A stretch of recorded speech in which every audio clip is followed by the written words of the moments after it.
listening right now.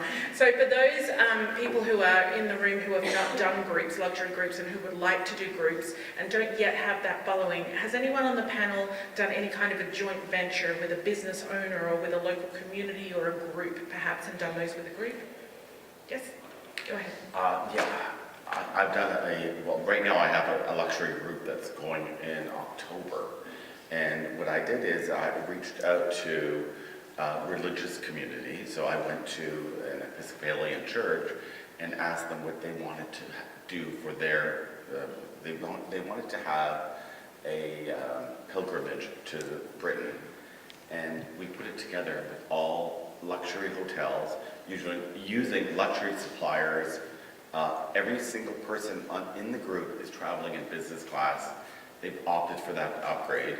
And we made sure that the upgrade was not that expensive so that they could afford the upgrade. So that was a niche.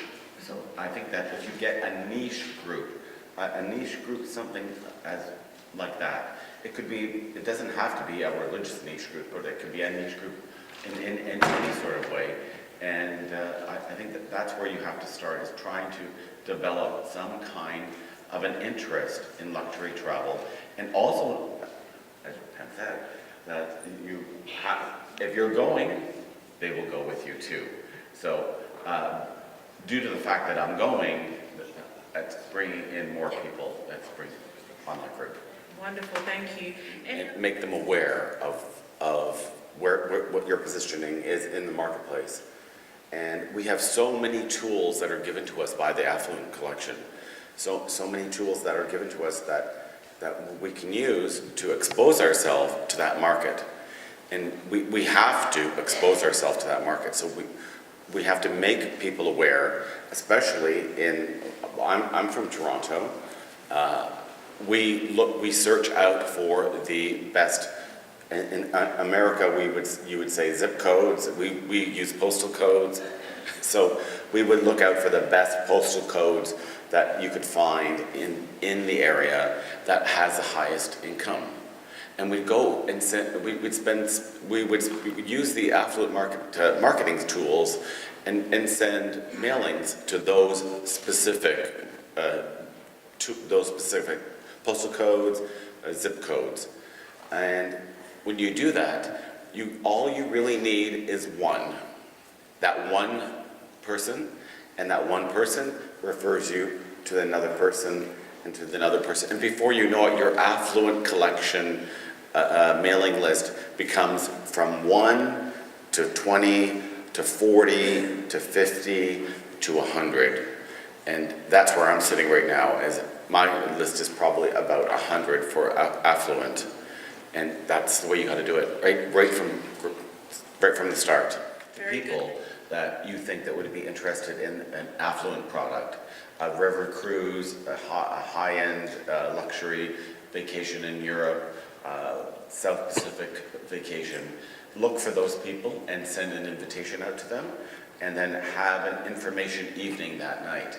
And you would be highly supported by the people that are around here, and they would support that. And not only that, the suppliers would come and support that as well. So that would be a fantastic thing to do, is to have an information evening. You can have it with food and beverages, and one meeting, one event like that would bring at least, I can guarantee you, 5 to 10 bookings. Very good, thank you very much. Does anyone else want to speak to activities to bring The tools that we have. There is no consortium, not even in North America, but there's no consortium in the world that has given us the tools that TRAVELSAVERS has given us. We have all of these marketing tools, and they're all there for us to use. Unfortunately, half of the agencies that belong don't use all of those tools. And those tools, some come at a cost, but a majority of them come for free. And I don't understand why we're not using those luxury tools for marketing our businesses. Use those tools. Go into the back end of the website.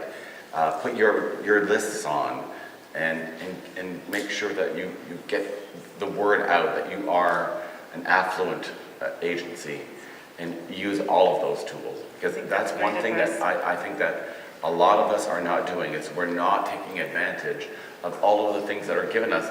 And as I said, a majority of those things are given to us for free. So, That's or very good sponsored by a tour operator or a preferred supplier.